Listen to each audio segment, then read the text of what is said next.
This presentation is a guide to the National 5 Classical Studies examination with a focus on the question types that candidates are likely to encounter.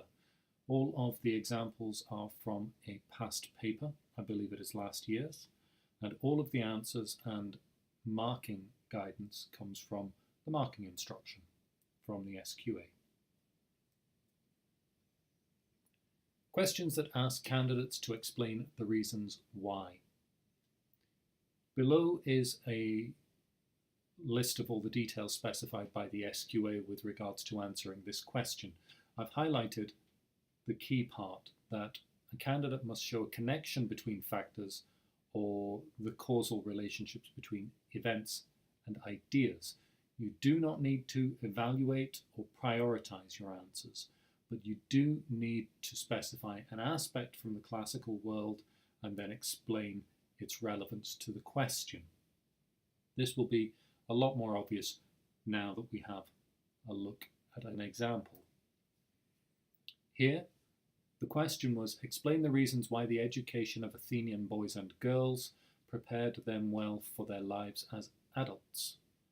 As you can see, on the left-hand side of each line, we have an example of what was included in an Athenian education, and then next to that, an explanation of why that would have been useful in later life for these children.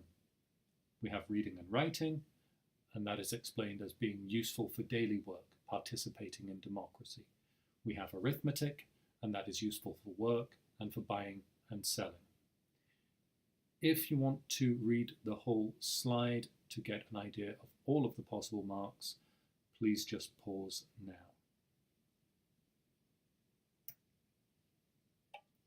Questions that ask candidates to describe. Here you need to make relevant factual points. Once again, there is no need for analysis or deep contemplation. We are looking for facts. These can be rather short, in which case you would get 1 mark, but if you develop one idea, it may come to be worth 2. Let's have a look at the example. Describe some of the ways the people of Athens honoured either the god Dionysus or the goddess Athena. And you can see from the bullet-pointed list that these are very straightforward facts. No analysis, simply stating factually how the Athenians honoured these deities. Questions that ask candidates to explain what a classical text tells us about. This will be used for a source question. You will be expected to read the source, extract particular points from the source, and then explain how that connects to the wider classical world. Let's have a look at an example. Explain what source A tells us about the lives of women in classical Greece. You should identify the points made in the source and explain what they mean. Source A is by an ancient Greek writer. According to the rules we have laid down, a good wife should be the mistress of her home, having under her care all that is within it. She should allow nobody to enter without her husband's knowledge. She should remember that women are not praised for their rich clothes and expensive gold jewellery, but for their self-control. Let it be her aim to obey her husband, paying no attention to public business. She should have no part in arranging her children's marriages. Let's have a look at the answers now. Notice, again on the left-hand side, at the start of every answer, we have a phrase extracted directly from the source. Mistress of her home, if we can pop back for a moment. There it is in the second line.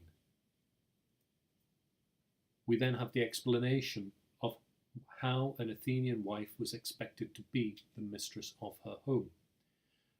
The second answer, nobody to enter without her husband's knowledge. We go back to the source, and there it is in the third into the fourth line. For each of the answers, we have an extract from the source followed by additional information. Questions that ask candidates to evaluate the usefulness of a source. This is quite a gift, really, as a question, because there is a very, very straightforward way to answer it. There is a set of questions you need to answer. These questions, which we will go through now, are actually included in the question, which makes it even easier for you to answer. The questions are: who produced the source? When was the source produced? Why was the source produced? What is the content of the source? Is it accurate? Is it biased? Is it exaggerated? And then reference to a specific area of content which the source perhaps has left out. The example. Evaluate the usefulness of source B for the study of slavery in classical Greece. You could comment on who wrote it, when they wrote it, what they say, why they say it, or what has been missed out. Source B is from the play Hecuba by Euripides, 5th century BCE. My father was a king, and I was destined to be the bride of a king. I was admired among girls. But now that the enemy have captured the city, I am a slave. That word makes me long for death. It sounds so strange, and then perhaps I might fall into the hands of some cruel master, one that would buy me for money, me, a princess. This man would force me to make bread for him, or sweep his house, or he might set me working at the loom, leading a life of misery. And there we have all of the possible answers. Note the question. It actually says you could comment on who wrote it, when they wrote it, what they say, why they say it, or what it has missed out. If you stick to those questions, you will not go far wrong. If you want to read the details of this particular answer, then pause now. The questions on classical drama are dealt with in another presentation, and if you need that because you were off, then do make sure you catch up. It is on the website, so you can access it there. But consequently, I'm not going to spend any time talking about these questions, but if you want to read them, have a look at the suggested answers. That is a good place to begin your revision anyway. So, if you need to pause, then you know what to do.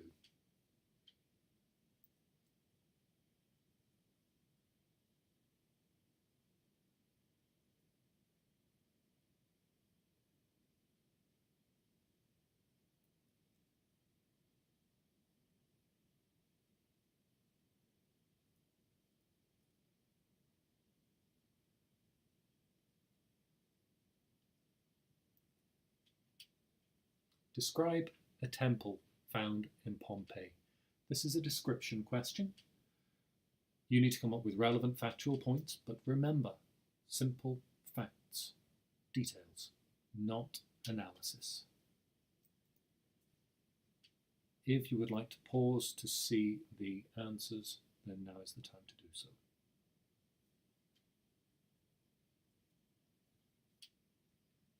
Questions that ask to what extent. These are the most awkward of the questions at National 5. As you can see from the marking criteria, 5 marks are available for your knowledge in explaining the issue. In this case, it is the effects of the eruption of Vesuvius on Pompeii. After you've explained those effects, you will then have an additional mark for explaining different aspects of that issue, perhaps another angle, another way of looking at the issue. You will have a final mark for presenting a conclusion, what you have actually learned about those effects. And finally, an extra mark for giving a reason for your conclusion. How did you come to that conclusion? The 5-1-1-1 structure does at least provide you with a structure. But when you see the answers suggested by the SQA, you will understand why I regard it as the trickiest of the questions.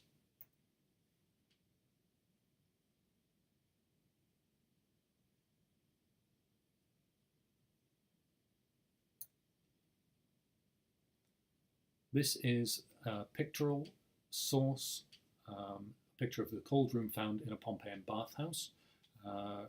The question that follows is based on two sources, this image and then this source from Seneca, 1st century AD. My dear Lucilius, here I am surrounded by all kinds of noise. My lodgings overlook a bathhouse. I hear the grunts of muscle men exercising and lifting those heavy weights around. I hear their sharp hissing when they release their breath. If there happens to be a lazy man content with a simple massage, I hear the slap of his hand on the customer's shoulder. Add to this the noise of a man who likes the sound of his own voice in the bath, plus those who plunge into the pool with a huge splash of water.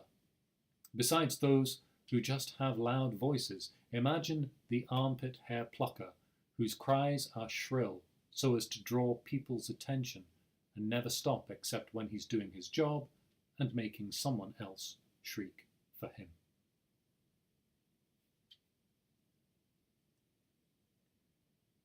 Questions ask candidates to explain us what a classical text tells us about whatever it happens to be. These are source questions always. You will need, once again, to extract the information from the source and then expand on the question. Let's have a look at the answers suggested here. This is slightly different to the last one in that the first source is an image, but look at the answers. They do attempt to point out aspects of the image and then base the answer upon that. Source B, the answers are much more straightforward in that it extracts the information directly from the passage and then expands on that. Let's move on. Questions that ask candidates to evaluate the usefulness of a source. We've been here before. There are 5 questions for this. And those 5 questions are actually included in the question itself. This is a gift of a question in that the prompts are there for you. Most of you will have sufficient general knowledge and specific knowledge to answer this accurately.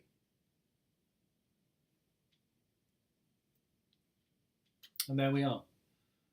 Keep an eye on the number of marks available for each question. Make sure you write at least that many points. They are a good guide for how much detail you need to write. Of course, you can bullet point your answers. The important part of your answering is that they should be clear. Legibility, obviously, but also clarity of expression. Make sure you're to the point. There's no point in overwriting an answer if it's just going to cloud what you're trying to say. There is a separate presentation on the classical text. Seek that out if you need it.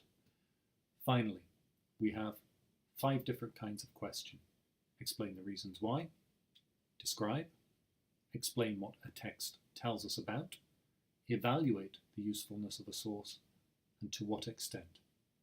Each of these has a particular method to being answered.